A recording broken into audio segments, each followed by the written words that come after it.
here out at the beach since we're talking about waves in motion.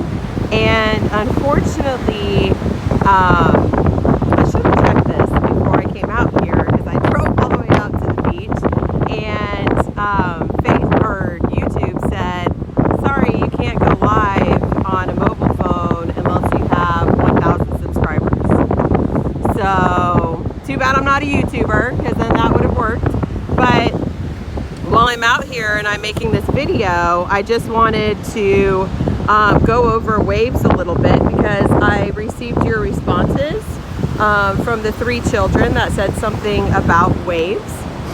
And they were talking about what do you think happens with waves? And so I wanted to clear up any misconceptions that you may have. So I'm going to go ahead and turn this around so we can just look at the waves. I'm here in my hometown of Oxnard, California, and I'm on Silver Strand Beach. Real quick, I wanted to show you the erosion on this beach. If you can see, there's like a little drop down there, and that would be from the water. And so there's it's made like a little mini cliff on this beach. But here I am sitting in front of the ocean with some waves. So this is very similar to our See, Think, Wonder, except this is real. This is real life. So let's talk about those waves. So first of all, I apologize for the wind, because you may not be able to hear me very well, but that's actually one of the reasons why we have waves in the first place. So you're going to have an entrance ticket that talks about waves and energy. So I want to dive into that and talk about the energy of waves. So first of all, we have wind.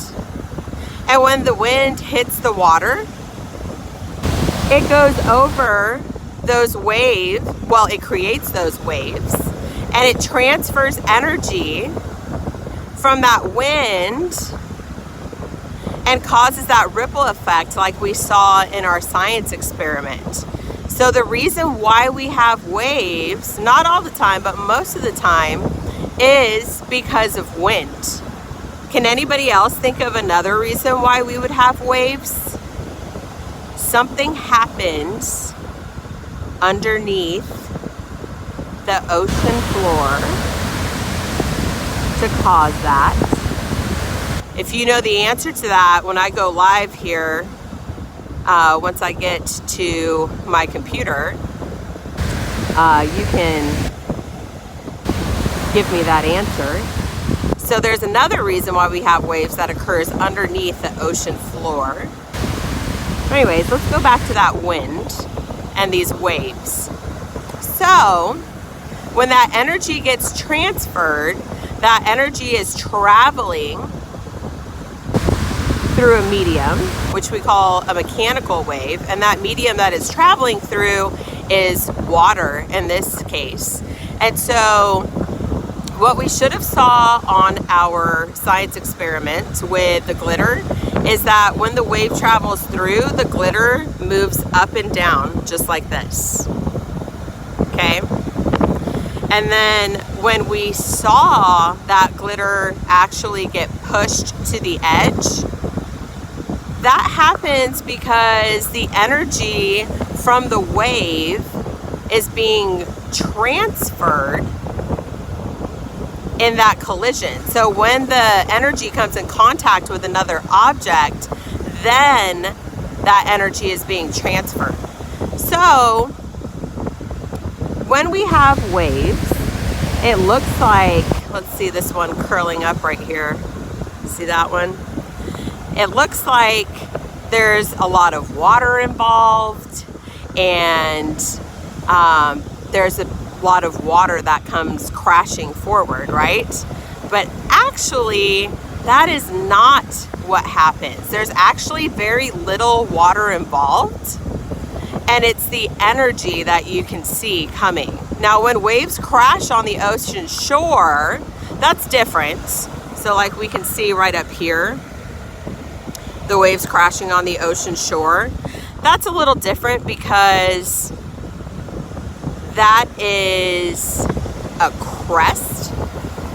So when the wave crests, then we see this outcome right here. I'm starting to get a lot of messages about people not seeing my live stream. So I'm going to be sure to stop this video now. I hope that that helped clear up any misconceptions that we might have. I'm gonna go and get to a computer so I can go live and help you guys out. Stay curious, scientists.